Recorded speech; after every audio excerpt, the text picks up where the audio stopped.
থাকবে। এ কারণেই আয়েশা রাদিয়াল্লাহু তাআলা আনহার বিবরণে বোঝা যায়, তিনি বলছিলেন যাকারতুন নার ফাবাকাইতু, আমি জাহান্নামের কথা স্মরণ করে কাঁদছিলাম। আল্লাহ রাসূল আমাকে বললেন লেমা তাবকি, তুমি কেন কাঁদছো, ঘটনা কি, কাঁদার বিষয়টি বলো তো। তখন আয়েশা রাদিয়াল্লাহু তাআলা আনহা বলেন যাকারতুন নার ফাবাকাইতু, আমি জাহান্নামের কথা স্মরণ করে কাঁদছি। হাল তাযকুরুনা আহলিয়াকুম ইয়াউমাল কিয়ামা, বিচারের মাঠে কি আপনারা আপনাদের স্ত্রী পরিবারকে স্মরণ করবেন? এটা আয়েশা রাদিয়াল্লাহু আনহার জিজ্ঞাসা।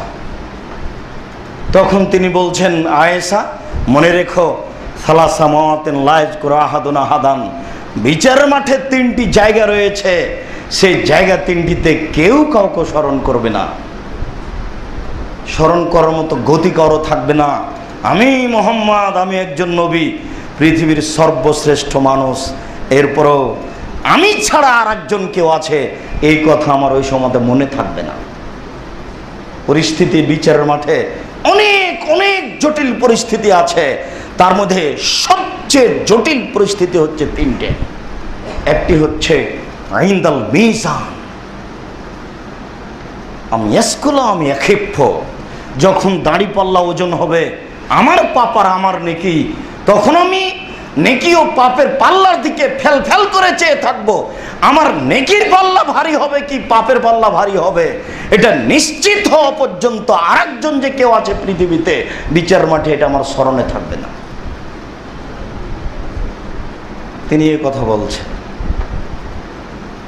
ওয়াইন্দাল কিতাব হাল ইউতা মিন ইয়ামিনিহি ওয়া মিন ওরায়ে যাহরিহি, যখন মানুষের হাতে তার নেকির আমলনামা বা পাপের আমলনামা তার ডান হাতে দেওয়া হবে না বাম হাতে দেওয়া হবে।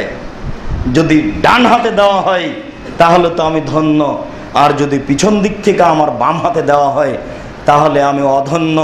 ওই সময় আমি এটাই ব্যস্ত থাকবো যে আমলনামাটা আমার কোন হাতে দেওয়া হবে, ডান হাতে না বাম হাতে, ডান হাতে না বাম হাতে। এই ব্যস্ততায় আমাকে এত ব্যস্ত করে তুলবে যে তুমি যে আমার স্ত্রী এটা আমার স্মরণে থাকবে না।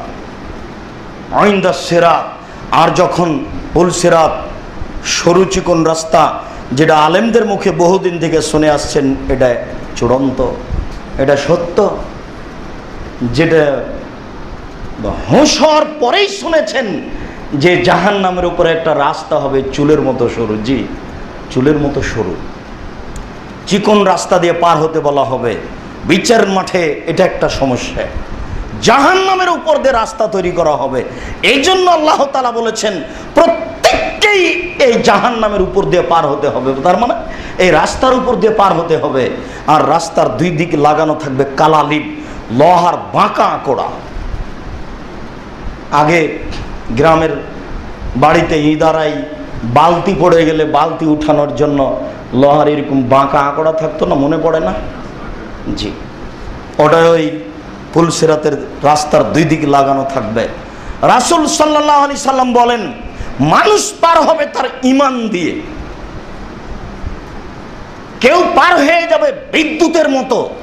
এখানে বাল্বের এখানে আপনার ওই সুইচটা টিপলেই কয়েক হাজার মাইল দূরে যদি সুইচ থাকে, টিপার সাথে সাথে জ্বলে ওঠে। ওখানে ঈমানের এত ক্ষমতা, বিদ্যুতের মতো পার হবে বলে আল্লাহ রাসূল উল্লেখ করেছে। ওই বিদ্যুৎ যেটা বিজলি চমকে, যেটা বৃষ্টির সময়তে, ওইভাবে পার হবে বলে আল্লাহ রাসূল উল্লেখ করেছে। এরপরে তিনি বললেন দ্রুতগামী ঘোড়া, এরপরে তিনি বললেন উটের মতো স্বাভাবিক, এরপরে বললেন এক শ্রেণীর মানুষ যখন পার হবে তখন এই বাঁকা লোহার আঁকড়ায় আটকা পড়বে এবং নিচে পড়ে যাবে। ওই সময় আমার স্মরণ থাকবে না আমার পার হওয়াটা কেমন হবে, আমি নিজেই পার হতে পারবো কিনা, আমি তখন ব্যস্ত থাকবো। আয়েশা, তখন তোমাকে বলে আমার কোনো স্মরণ থাকবে না, তুমি আবার কে?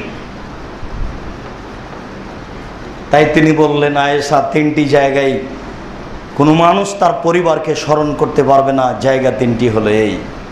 তার একটি জায়গা হচ্ছে যে মানুষের হাতে আমলনামা দেওয়া হবে, মানুষের পাপ নেকি ওজন করা হবে। ওই সময় আমি চেয়ে থাকবো অত্র আয়াতে যেটা বলা হলো। আল্লাহ তাআলা কোরআন মাজিদে বিচারের মাঠের অনেক অবস্থা উল্লেখ করেছেন। তার একটা অবস্থা আল্লাহ তাআলা বলছেন, তাজহালু কুল্লু মুরজিয়াতিন আম্মা আরজাত।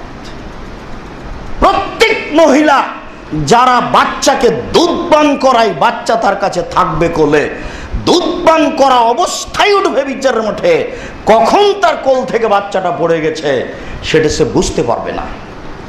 আপনাকে কি দিয়ে বুঝাই বিচারের মাঠ কত কঠিন। আল্লাহ তাআলা বলছেন, ওয়াতাদাউ কুল্লু হামলিন হামলাহা, যেসব মহিলার পেটে বাচ্চা থাকবে গর্ভ অবস্থায় বিচারের মাঠে উঠবে, কখন তার গর্ভ খসে পড়বে, বাচ্চা পেট থেকে নিচে পড়ে যাবে, তার অনুভূতি থাকবে না, অথচ বাচ্চা প্রসব হওয়া কত জটিলতার কাজ। এটা হচ্ছে জীবন মরণ সমান। মহিলারা মনে করে নেই এটা বাঁচারও হতে পারে, মরারও হতে পারে সময়।